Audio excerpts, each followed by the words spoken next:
Good evening. We're starting to get back to a little normal routine, so it's great to see all of you this evening. So really excited about our event, the speaker, and we'll get into that. But thanks for coming out. And one correction, I wrote Larry out of the program, but he's back in. So you can't get out of your job that easy. So I'm giving the discounted version. okay. Well, thank you. So with that, Larry, could I ask that you rise and lead us in invocation? Please all rise.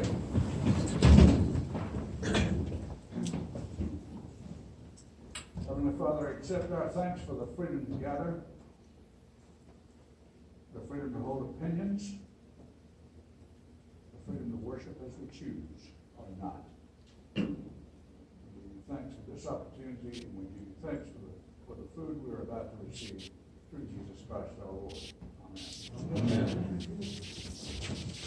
And not on the program, but I would like to ask Robert to come forward and say a few words about John Strawn that recently passed. Oh, okay, we'll go there. Okay, we'll order a quorum here, so, okay. First, we will do the Pledge of Allegiance, so if Kevin, you would lead us, please. I pledge allegiance to the flag of the United States of America and to the republic for which it stands, one nation, under God, indivisible, with liberty and justice for all.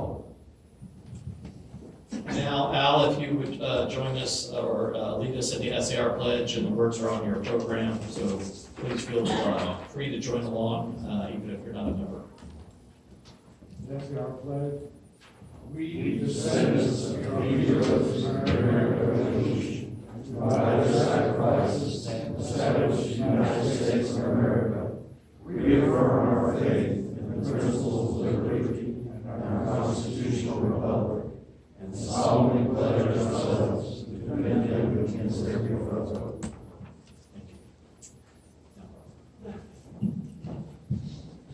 You may be seated. I just wanted to take one minute to talk about the passing of a wonderful compatriot, John Strawn. And all of you are aware that we just finished redoing our bylaws. Well, the first redo of our bylaws was done 4 years ago. And John Strawn and I sat a number of times at Silver Creek Plantation Clubhouse, eating lunch and writing bylaws. John was one of those men who I dearly, truly loved. And his wife Joyce as well, and equally so. Joyce, during the time that I knew John, ever since the beginning of this organization, was the liaison most of those years from the DAR to us SAR members. And he was a lawyer, and I think he was a wonderful lawyer, a wonderful father, and just a great guy to know.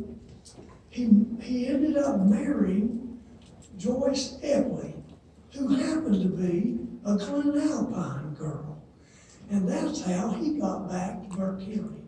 But I hope you'll take a minute to think about John. I hope you've looked at his obituary and read it and know a little more about him. I want you to know that he would step out on the back porch of his house at Silver Creek Plantation with a big valley down below with no houses down below, houses on the next ridge, and play his bagpipes every evening. Not necessarily to the level of appreciation that those who could hear it should have reserved for the sound that he made. But he loved bagpipes. At his funeral, which Kevin and I attended, there was a bagpipe road played. And it was wonderful to hear that. and know that that was a reminiscent of John on his back porch. But I just hope you'll take time, a moment of silence, if no more, and we'll do that right now for a second or two. And thank you for giving me a minute. Moment of silence.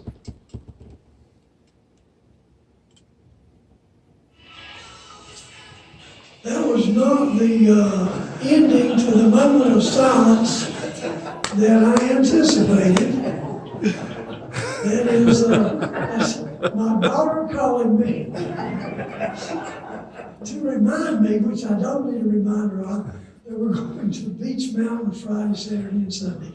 Anyway, thank you. I hope you will remember John Strong fondly.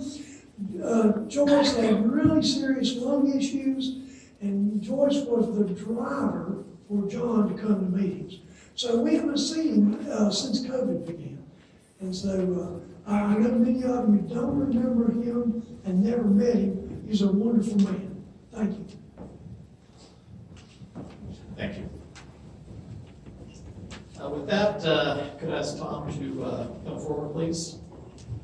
So Tom Lesser's our first vice president, and will eventually chase me out of my chair, so, you know, obey this according to my plan. How about that?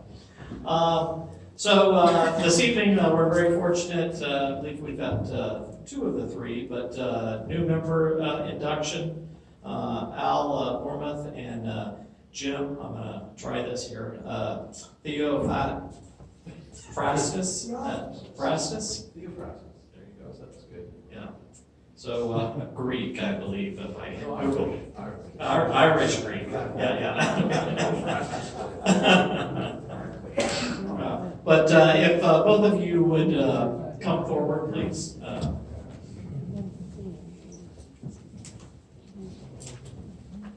I'll ask you to stand here, and the wording is very simple. It's just yes or I will on the affirmations. But compatriot Alan Bormuth and James Theophrastus, do you, as a descendant of one of the patriots and heroes of the American Revolution, reaffirm your ancestors' faith in the principles of liberty and our constitutional republic? Yes. And will you pledge to support the National Society Sons of the American Revolution? Yes. I'll take you up on that later. So, I now take the great pleasure in presenting your membership certificates, Tom.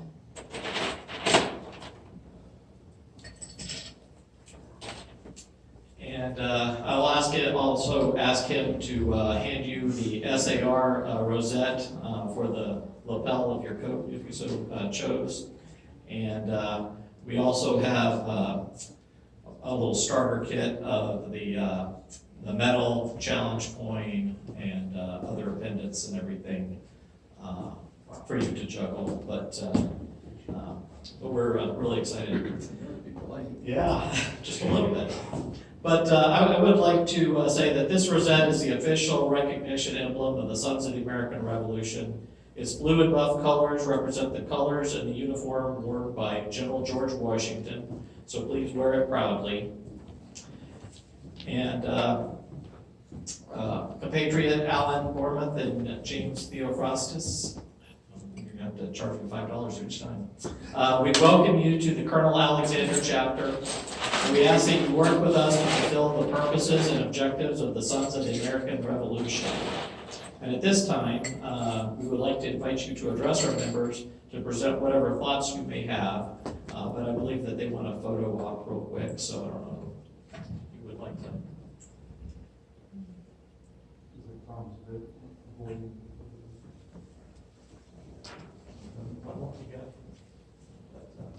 So I don't know. Yeah, I got it. Keep it brief, that's all I got. Okay.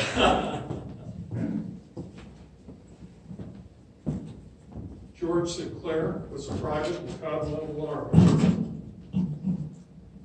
He was born in 1754, somewhere in Pennsylvania. He died March of 1833 in Hanover Township, Butler County, Ohio. In his service with the Continental Army, he served with Captain Samuel Reading and Colonel Israel Shreve with the 2nd New Jersey Regiment of the Continental Army.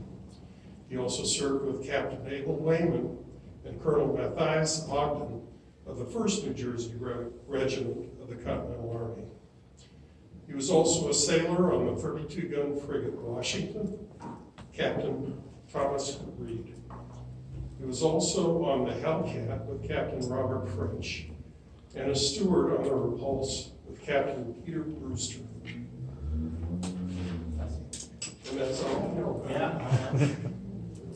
Sounds like a busy person. Well, I have an embarrassing confession. I'm a recovering Yankee. I've been down here 35 years, and actually never knew much about my ancestor that the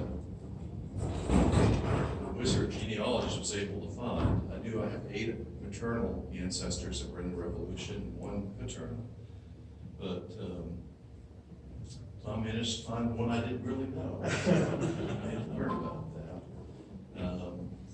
I learned about the DAR. I was the DAR Citizen of the Year in 1979 when I graduated from high school. My grandmother, her grandmother was in the DAR, and they had a very lovely tea for me, which I never had experienced before. I'm really honored to be part of this chapter and hope to be able to contribute something positive to it, and look forward to getting to know it. Thank you. And, so please, you jumped the gun. I was going to ask you to welcome him in, but we're very excited to have you join, and we'll be talking more. So thank you. Thank you. I would like to, at this time, also not on the agenda, and I almost forgot. I thought I remembered, but thank you, Tom. But we had an award ceremony a little while back, and we had one individual that's been traveling a lot, and I would like Gary Kling to come forward. It's Gary. There he is.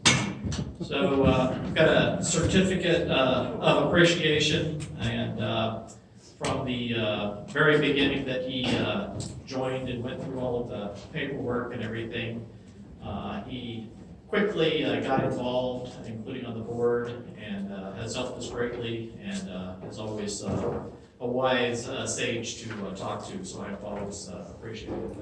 But thank you very much. So I haven't taken one such role yet. But we've got a, thank you. But we've got a great and active chapter. Again, can't thank you a lot, but we'll keep going. So with that, I think they're about ready for us, but I do sincerely appreciate everybody's participation, and a lot of new faces over the past few years that I've been here, and just a lot of fun, and just look forward to tonight's speaker here. So we will have dinner, and then as everyone's kind of finishing up the desserts, we will start the presentation from Mr. Crum. So with that, I would ask that we go from right to left, allow you to finish your dinner before you have to start speaking. But if we could start at this table and then just start moving left.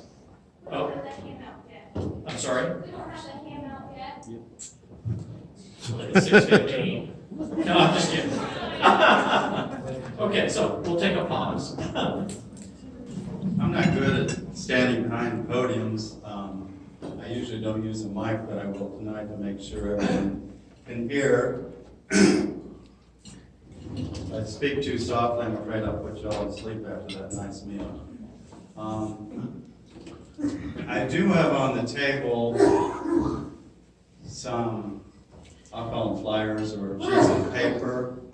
They're One is a map I'm going to show you. One tells a little bit about what I do with presentations and writing. Another is kind of bullets of what was Daniel Boone's service in the Revolution. And then another is, it's the bio that I wrote that went into the SAR's PRS system, so that's there. I also have some postcards. One of them is the original portrait reproduction of it done by Chester Harding of Daniel Boone in 1820. So that portrait's there. And the knife that was mentioned is actually tucked in his belt. You can barely see it in that portrait. Then there's a drawing, a postcard with a drawing on it that I did. It's actually, part of it's in the image on this slide. And when I was doing it, I now have a blog that's called Daniel Boone in North Carolina, because he spent from 1750 to 1779, he left the last time in North Carolina. So I write a lot about what was he and related families doing in North Carolina at the time. I also paint, and so anything you see with an image other than the one portrait of Boone is my artwork. We're also in March coming up to 250th anniversary when Boone and his axemen went in and cut Boone's trace. So there's some books here. I don't own them. I don't get paid if they sell, but they're $20 a piece. It's called Following Boone's Trace. It's a good Kentucky historian that died about a year or two ago, but it does a wonderful job of saying here's where the trace actually was. So if you're interested, either just leave a $20 bill there or write a $20 check, either to the Boone Society or to me, and I'll get it to them. So that's enough of a commercial. To start with this presentation, I do a longer one that's about the life of Daniel Boone, and I actually do that first person. However, this presentation started about 2.5 years ago when I was at the annual meeting for the Sons of the American Revolution in Greensboro, and Fred Lerner announced that we were about to start a new chapter named after Colonel Daniel Boone. And so I kept having people step up and they'd sit down to me next to me and go like, was Daniel Boone really in the Revolution? And so after hearing that question a number of times, I developed this program. I'm going to try to get through it within about 20 or 25 minutes. Normally I watch a clock, but since there isn't one, I'm going to wait for somebody to do this, or if y'all start leaving, I know I'm done. So I'll try to keep it quicker and try to leave a little time for some questions if you have questions.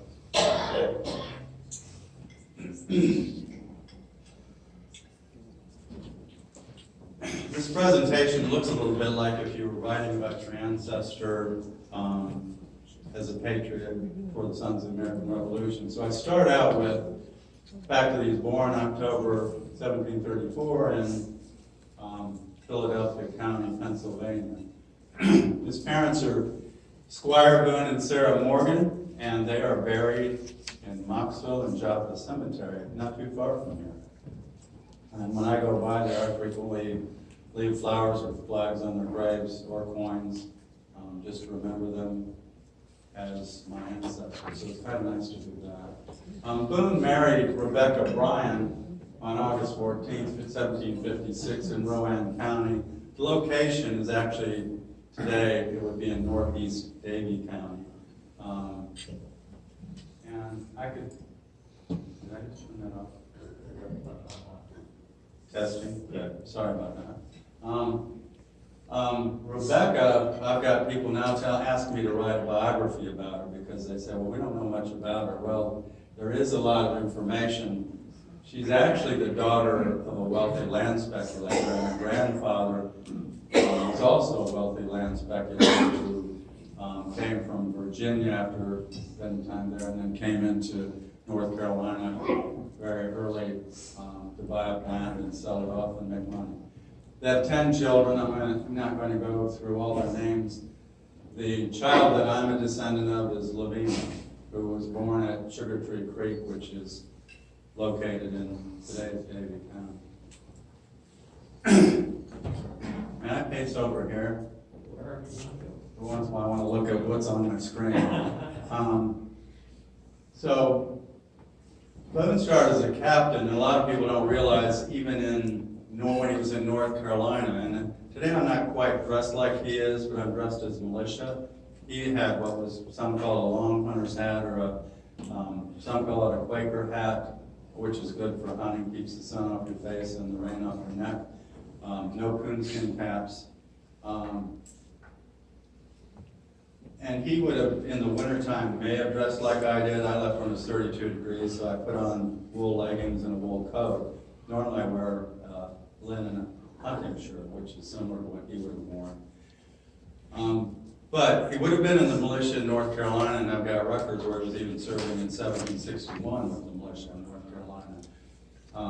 But then he tried in 73 to migrate into what is now Kentucky, and in 74, Lord Dunmore's war broke out. He was actually in the Fincastle County militia, which was actually most of the western part of what is Virginia at the time, or now Kentucky.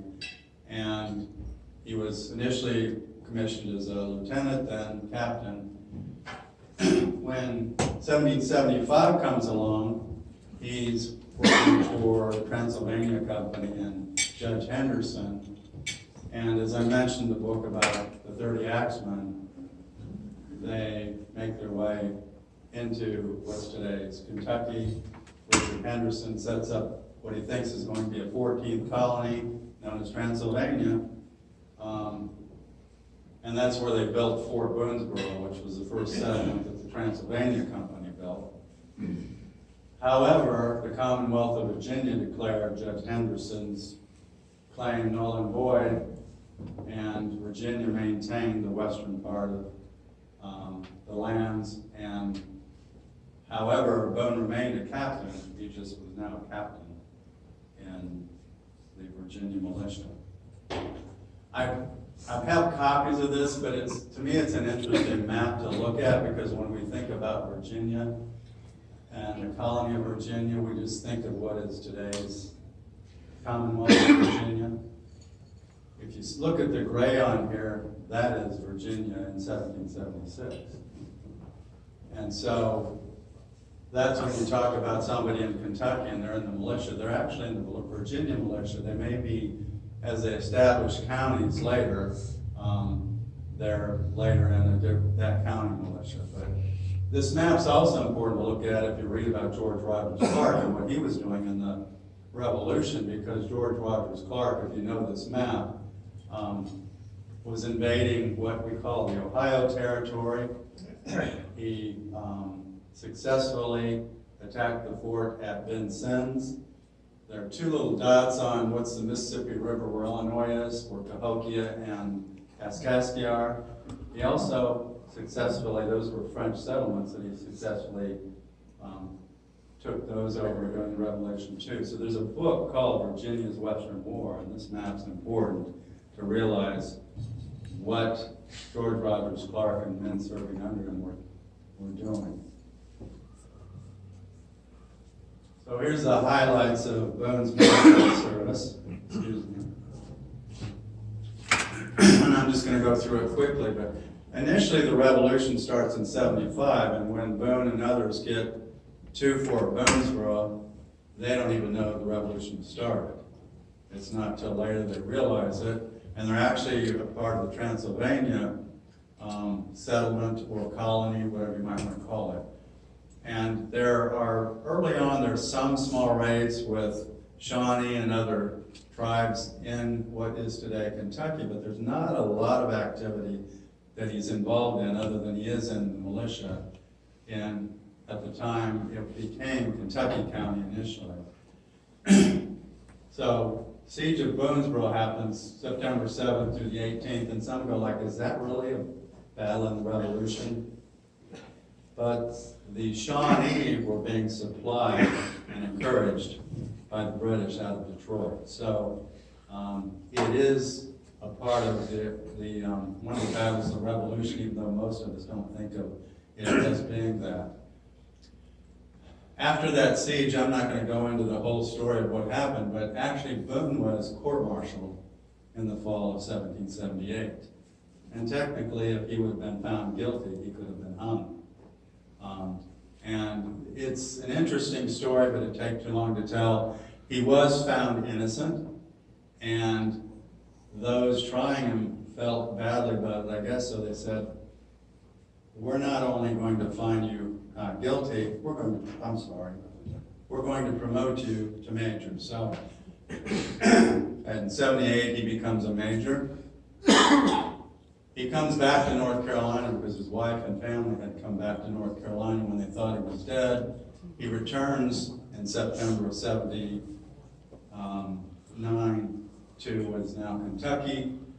He participated in George Rogers Clark invasion of the Ohio Territory, August 8, 1780. It's known as the Battle of Pickwick. And it was primarily, they were going after loyalists that were serving with Shawnee, but that battle is just north or right on the area where Cincinnati, Ohio is. And his brother, Squire Jr., also was in that battle. In 1780, what is Kentucky County was divided into 3 counties, Jefferson, Lincoln, and Fayette County. I'm sorry, Madison, not Lincoln. And at that time, when that county was established, then Boone became lieutenant colonel from Fayette County. Some, and I've had even officers call me or retired ones, and they'll go, was Boone really a colonel? I thought he was a lieutenant colonel. There are records showing he was promoted to colonel. And at one point, it was when he was serving under George Rogers Clark's Virginia Regiment. In 17, I'm going to skip to, I'm going through military service, and I'm going to talk about some other service in the next slide, but there's a battle of Blue Licks, but before I go to that, I want to mention the siege of Bryan Station. And actually, Rebecca Daniels' wife, her father Joseph, and 3 of his brothers established Bryan Station in 1775. They would come and go, but by 1782, none of them were living at Bryan Station. Bryan Station is just to the west. It's on the east side of Lexington, Kentucky, and just to the west of the area known as Blue Licks. And what happened was both Loyalists, Shawnee, and some other tribes set up a siege, and they were trying to take and destroy Bryan Station. And after a long siege of, I say long, I think it was about 4 or 5 days,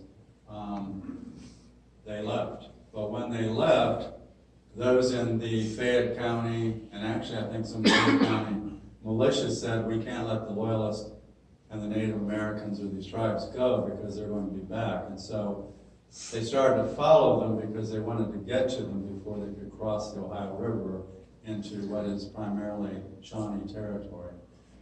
And so, after the siege, they are chasing, and most of the militia in Kentucky are mounted militia. They're not foot soldiers or infantry, they're mounted. And so they begin pursuing both the Shawnee and the Loyalists, trying to get to them before they can reach Ohio. And when they get to an area known as the Blue Licks, the officers stopped and they talked about what should we do. And Boone had been captured there and spent a lot of time in that area, and he said, we need to go around and see what they're doing because they may be down in the valley waiting for us. And one of the men who was embarrassed by what he did at the siege of Bryan Station said, any of you that are not cowards, follow me, and he charges in. And all the men start charging down the hill,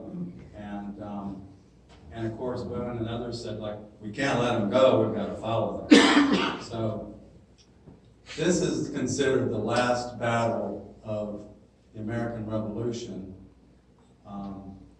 and it lasted 15 minutes, and 71 men were killed, meaning Patriot side, and among them was Daniel's son, Israel. And Daniel was standing beside him. Many say that when Israel shot, Daniel grabbed him. It didn't. Daniel was trying to get another horse. He turns to see if his son's following him. He sees he's shot laying on the ground, and he knows it's a mortal wound. And Daniel's got his own men, and he said, we've got to go. And so he left his son, and he managed to get his own men out. One of them actually was one of my ancestors, Joseph Scholl, who married Lavina Boone later. I'm kind of glad he got out, because I would be a different person today if Joseph Scholl hadn't made it out. So a very quick battle. You can find letters that even Boone and some others are writing to the Virginia governor about what happened, what they need to keep going. After that, in November 1782 then, Boone's again a full colonel under George Rogers Clark, and they invade the Ohio Territory, and they're looking for the Shawnee. And the Shawnee knew what they were doing, and the Shawnee fled. So what happened was all the Shawnee towns were burnt, and then Clark and his men retreated. It's not considered a battle because they never engaged anymore. They just destroyed the Shawnee towns trying to drive them out. Additional service of Boone's, he served in the Virginia legislature 3 times. Because Kentucky didn't become a state until 1792, it's still a part of Virginia. And so in early 1781, he's elected to his first term. He's representing Fayette County, Virginia. In May of 1781, General Cornwallis, you know that part of the story of the Revolution, he's ordering Colonel Tarleton's dragoons to capture Governor Jefferson and the Virginia legislature, which had moved their sessions out of Richmond to Charlottesville. And there's actually a writer by the name of Jack Jouet, who actually was sent in writing to make sure you warn Jefferson and the legislature that the British are coming after them. It's time to flee. However, Boone was in Charlottesville. He didn't leave as quickly as the others were. And the story usually goes that Jack Jouet is riding alongside him. Boone's probably in his, from what I've seen, what we would call more hunting clothing, hunting shirt and probably deer hide. So they're riding along, and somebody yells. It varies. Some say he yelled captain, and others said that Jouet yelled colonel. But it's like, Captain, that's our turn. We're going to miss it. Well, there were British. Tarleton's men were nearby and went, "Who's this guy they're calling captain?" And so they grabbed Boone. Boone did spend a few days in jail, and if you read enough about Boone, he keeps getting captured, but he usually figures out how to get away. And what was kind of amazing about most time he's captured, he's kind of laid back, and he was actually, it's documented, he was laying in a jail cell just singing along, taking his time. There's some question of why the British released him. And his son talks about, I mentioned before that he became a captain during Lord Dunmore's war, and he was actually, he would be a British militia captain, and he always kept that paper tucked with him, his commission. And so there's some speculation by his son Nathan, when he told the story later, said, "I'm not sure, I don't know for sure, but I think Father probably pulled that out and said, yeah, I'm a captain, but look, it's a British commission." And that may be why they let him go. So he, after being held, questioned, he was paroled. He traveled to San Virginia where the rest of the legislature was meeting. Additional service during the Revolution, Boone was chosen as sheriff of Fayette County in 1782. He was also nominated and installed as a deputy surveyor, and that's actually a political position. Today we don't think about surveyors being a government official, but at that time they were. With a presentation about a patriot in the SAR, we always talk about where they're buried.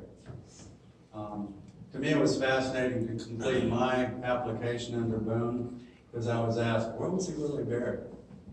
And he's buried in 2 places, which is there are all kinds of myths that come up from that story too. He died in 1799. He and part of his family, meaning a few of his sons and daughters, they all moved in 1799 to what was considered Spanish Louisiana. And they all moved there because the Spanish said, Boone, if you and your families move to this one area, you'll create a buffer between the Native Americans to the north and the Spanish to the south. And we'll give you land, we'll make, Daniel Boone becomes a judge, he also becomes an officer known as a commandant. So they all went to Kentucky, and that's an interesting long story, but, so they went there in 1799. In 1813, Rebecca Boone died. She's buried in the Bryan Cemetery near where they were living in St. Charles County. He dies in September 1820. Lives a very long life, almost 86 years old. So if you read much about Boone and then you see how long he lived, it's like, how did he do that? But it's kind of a fascinating personality to me. He died in the home of his son. At the time he was a major, later he was a colonel, Nathan Boone, who was president, and his daughter Jemima Boone Calloway they were both on each side of his bed, and they documented what happened when he died. House on the left, you don't see it all, but it's a photo I took of Nathan Boone's stone house, and from the front it's 2-story, from the back it's 3-story.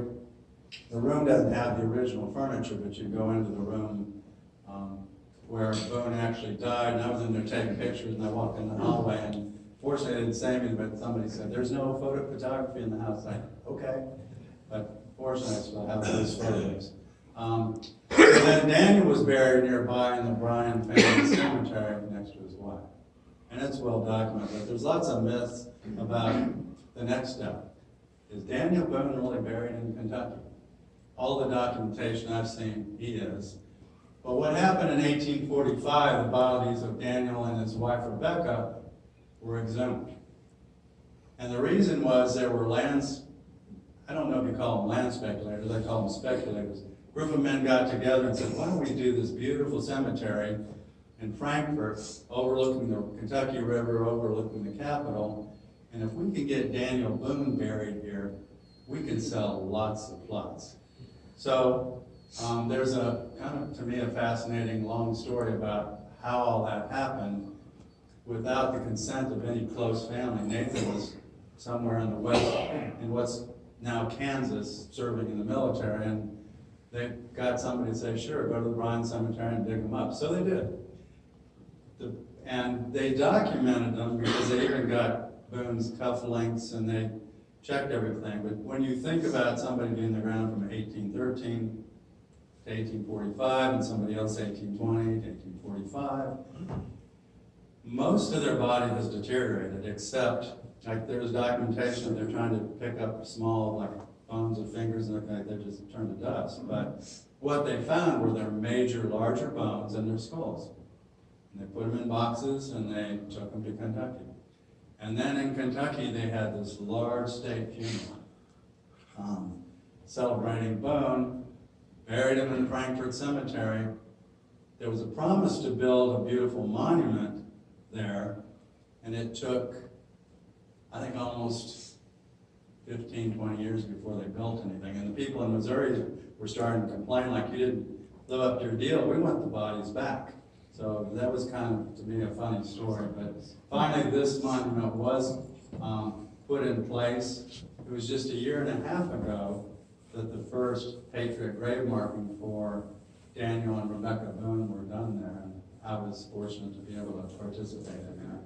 And it was kind of strange to be there because when I was there, it's like, this is kind of like a grave marking on steroids. And I even, at the time, Brooks Lyles was the National Color Guard commander, and I looked at him like, why are there so many people here? He said, well, after all, it is Daniel Boone. And it's like, that, I still was surprised by that, but I think there's enough popularity and myth with Daniel Boone that people were happy to be there. There were other people next to me going like, I really feel badly being here because Daniel Boone never wanted to come back to Kentucky, and they did bring him back anyway after he died. And that's just an ad, that's the website and where I'm starting to do some of my writing and blogging, so. Any Before questions? Henderson Yes, sir. was tried and convicted, I guess he was going to debtor's prison. He was virtually bankrupt. And Henderson You're did. talking about Boone, Henderson, yes. Yeah, right. Yeah. Boone was before him, he was a judge. And Henderson came up with the idea that, hey, this guy, I can use this guy. And that's a good, quick summary. There are some writers that say when Boone went into Kentucky in 69 and 71, he was there for 2 years and he was exploring all of Kentucky. And there's some saying, I think Henderson was already employing Boone. Yeah. But there are others that are saying, even in some, that no, we don't think Henderson actually got in contact with Daniel Boone until 1774. So there's some discrepancy as to when that happened. Yes, Henderson was working, he actually was defending Boone in one of his trials where there was a debt, and Henderson got rid of it for him. Right. So that's true. There's a lot of writers that will say Boone was in debt all of his life, and that's not quite accurate.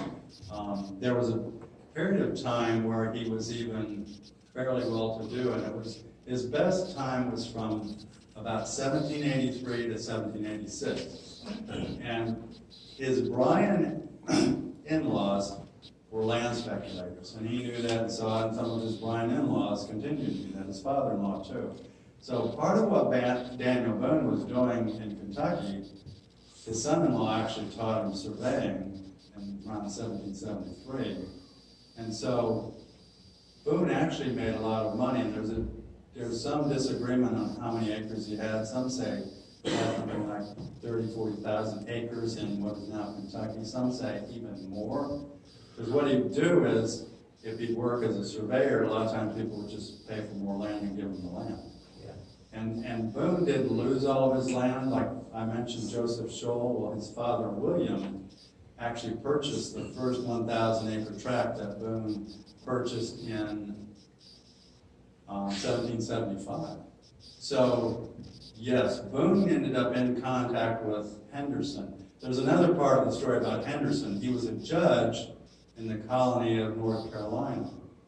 And there's such a thing as the Proclamation Line of 1763. And so it was actually illegal, supposedly, to cross that line. People kept doing it, settlers did, long hunters did. But Henderson's a judge in the British colony. Can he be crossing that proclamation line and speculating legally? Not really, but Lord Dunmore did. That's part of what Lord Dunmore's role was about. Pardon?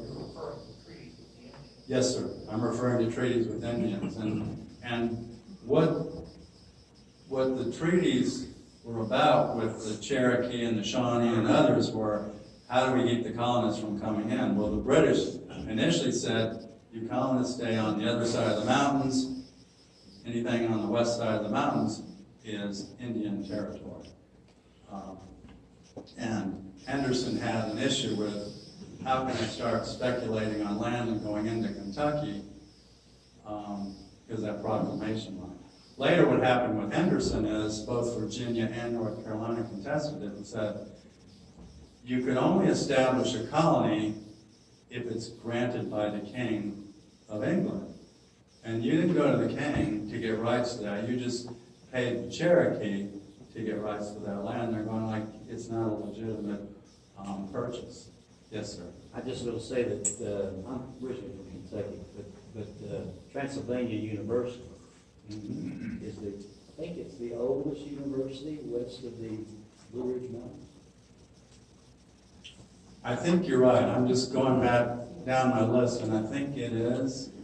I'm trying to think if there's anything older than that, but yeah, it's either the oldest or one of the oldest. So it got its name from the Transylvania. Yeah. Yes, sir. Daniel Boone did a lot of things that a lot of other people did. Yes. Other people were explorers, other people were surveyors, other people taught surveyors.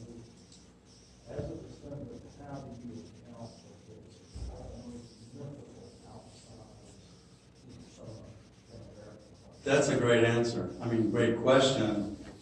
And I was even looking some more at it this morning. What happened with Boone? Did everybody hear why?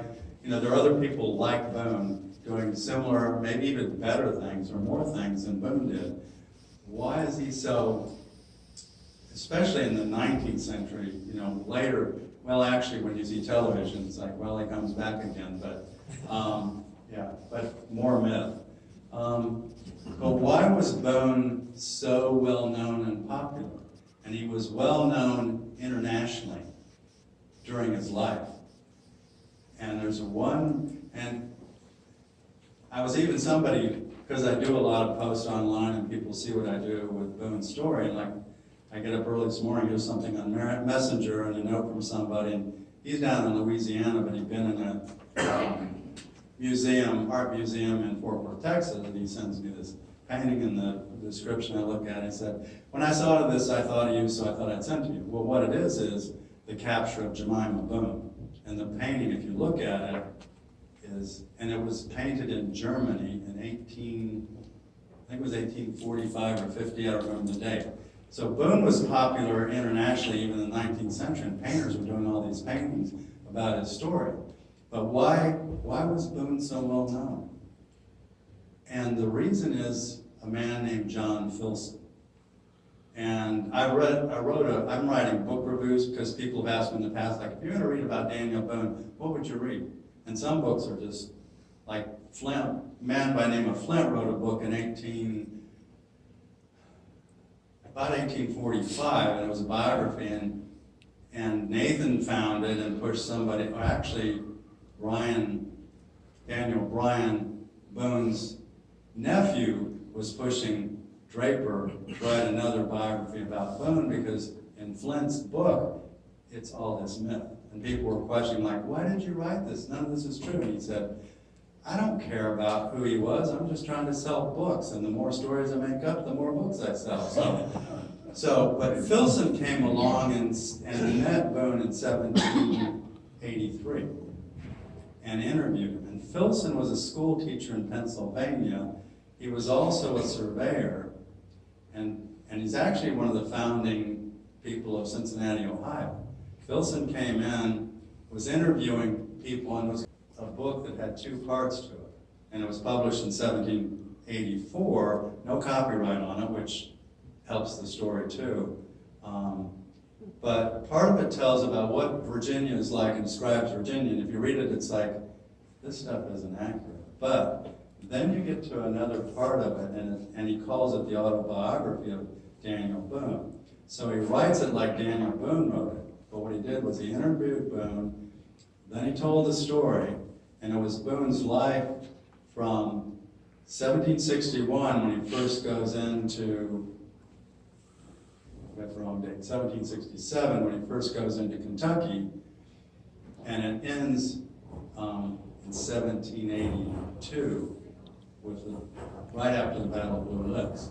And so Filson writes this book, and it gets published, and then it starts getting published out east, and it starts selling. And he actually went to George Washington and said, will you endorse this book? Because if you endorse my book, it'll sell even more.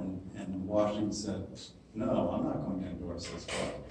And there are records that Washington did know Boone, but what happened was, because of the story about this man exploring the wilderness and what he did, it was more about Boone as a lone hunter, not so much as a soldier or anything else he did. That book quickly got reprinted and published in England, in France, in Germany. So it was in the 1780s, that book is being published all over, because Europeans are fascinated about this story about a man back in the wilderness and what he's doing. And so Boone became famous in the 1780s, not only in the US, but also in Europe. And because of that, nothing else about his life,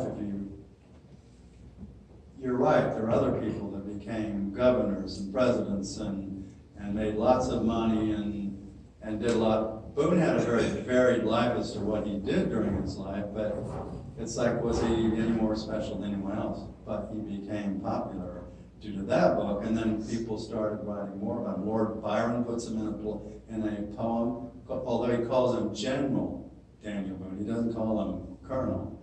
And there are other European writers that are actually writing about him. And there's this, I was going to say philosophy, but it's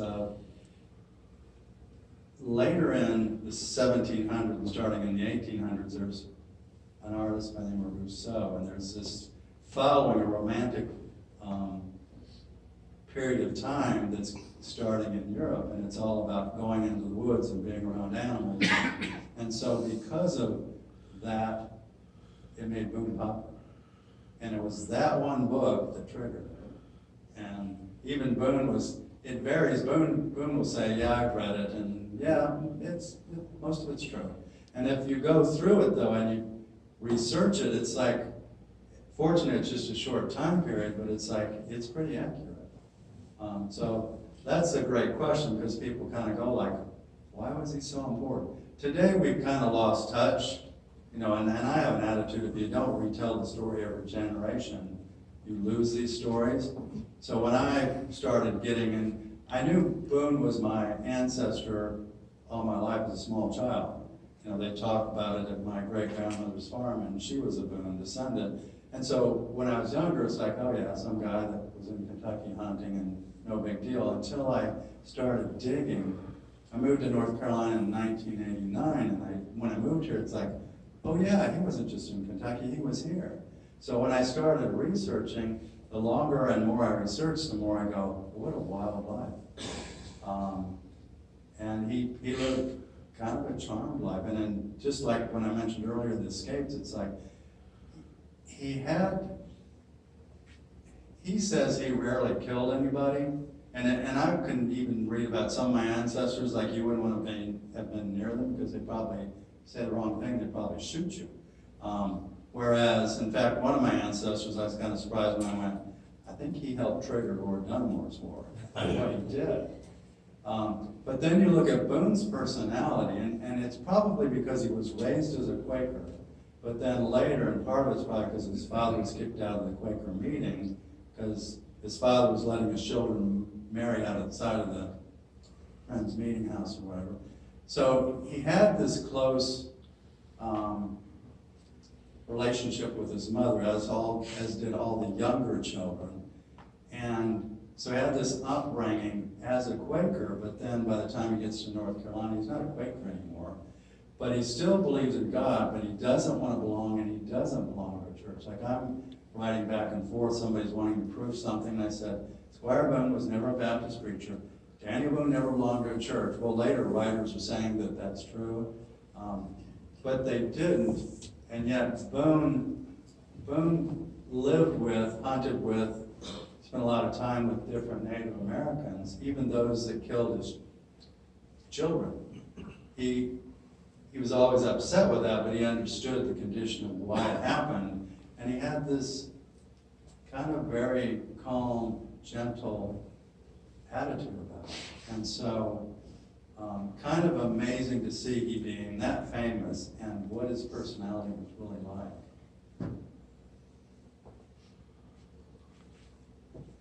Okay, thank you very much. I enjoyed being here. Again, but thank you very much. So I'd like a round of applause.